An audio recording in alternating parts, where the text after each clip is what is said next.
Hi, welcome back. In this lecture, we will discuss the importance of learning strategies so that you can better understand how learning strategies can improve your actual study path. In the previous lecture, we talked about the 6 stages of studying, which is a simplified model of learning that explains the flow and manipulation of knowledge for different learning tasks, and is made up of understanding, learning, knowing, applying, practicing, and reviewing. After understanding different phases of learning that most students usually go through when they study a subject, let's now consider the energy profile diagram for the 6 stages of studying to determine how each one of the 6 stages is related to each other. Here we have a graph of energy level against progress, illustrating the different stages of studying, with the first stage, that is, understanding, being at the lowest energy level, and with the 6th stage, that is reviewing, being at the highest energy level. Each stage of studying is separated by an energy difference known as EI. If we are to interpret this graph, then at the beginning of the semester, the student is at ground level and still does not know what he has to study. He now attends his first lectures and becomes aware of what he needs to study. By doing so, he moves from the 0 state and then begins the understanding stage. During that stage of studying, the student uses a highlighter to break down the cumbersome theories and then assign meaning to them by leaving some written notes next to each highlighted section. After breaking down and assigning meanings to the notes, he starts to go deeper in his learning processes and now moves to the learning stage. During the learning stage, he memorizes the meanings that he created and tries to tackle the work examples on his own. After attempting the work examples on his own, the student now focuses on memorizing all the important parts of the notes. At this point, he reads the lecture notes multiple times and even uses the lecture recordings to further enhance his understanding of this chapter. This means he is transitioning to the knowing stage of studying. During the knowing stage, the student does his best to recall whatever he has learned. He uses sticky notes, concept maps, and even does some daily reading to reinforce his knowledge. Now that he is done with the preparation work before attending the tutorial, it's time to look at the tutorial question sheet of this week to check if he can attempt the question on his own. This is a transition to the applying stage. It is his first time doing problems based on the chapter that the lecturer discussed earlier. Even though he knows the theory quite well, he commits a lot of mistakes. He has to refer to the notes and ask the tutor questions multiple times to understand how to solve some questions. At home, he uses the tutorial answer sheet to compare his solutions and now understands where his mistakes are. As practice makes perfect, he decides to further enhance his mastery of the chapter by attempting past examination questions. After solving many questions on this chapter, he realizes that he got the right answers for most of them. While most questions were straightforward, others required some thinking processes to avoid hidden traps as they were unique. However, the more he practiced, the faster he solved most questions with the right solution, as if he was able to identify and mentally construct different patterns to know how to reach the final answers with less critical thinking. He can now solve all types of questions related to this chapter.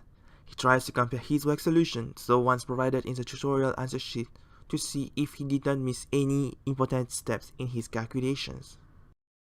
He reaches the final stage of his study process where he seeks to strengthen his current knowledge and constructed patterns about the chapter. He organizes a study session with his study partners to compare work solution for the past examination question and to do a quick review of the chapter. After completing that stage of studying, he now becomes ready to take the final examination. If we label his original and final position on the graph as being start and finish respectively, we then obtain the following study path. where the total energy required to complete the path E total is the sum of each of the energy difference EI between each stage of studying. However, if we are to draw a realistic study path, we need to consider the fact that there exists some kind of energy barrier that we need to overcome before we begin each stage of studying. Adding the barrier effect, the graph now becomes like this, where an additional energy, AI, known as the activation energy for each stage of studying, has to be invested.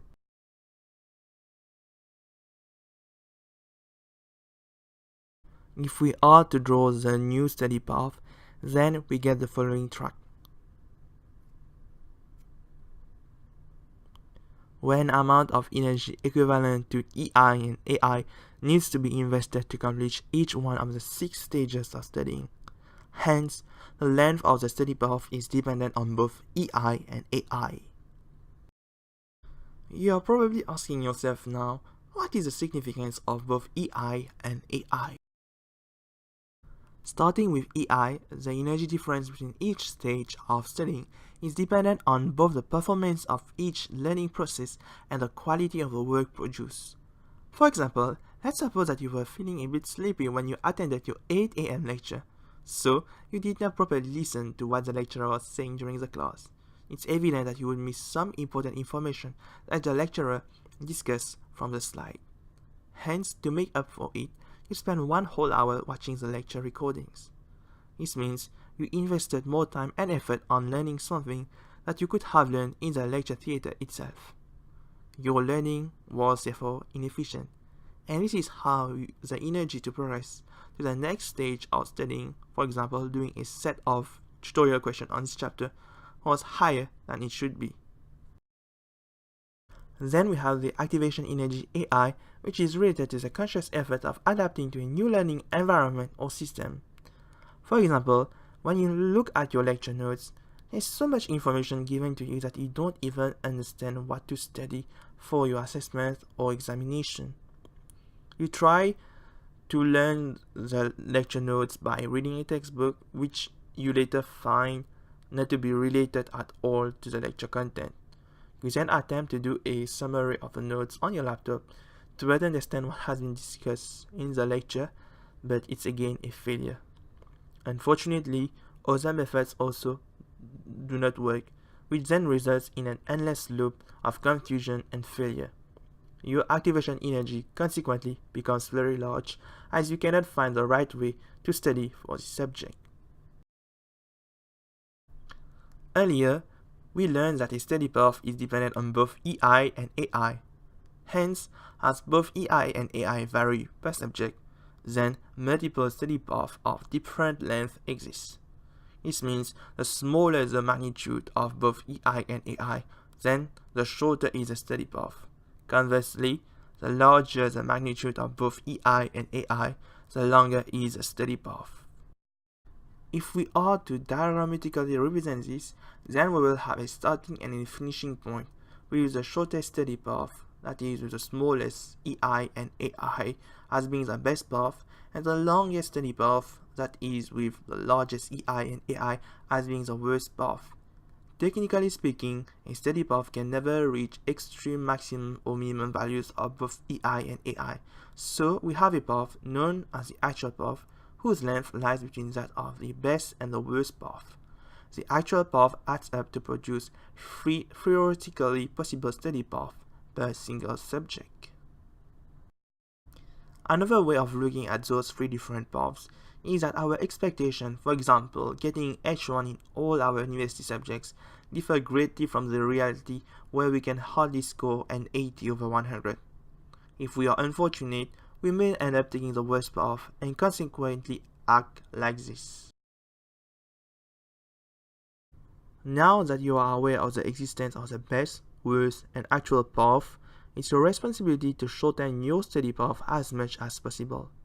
And the way to go is to use learning strategies.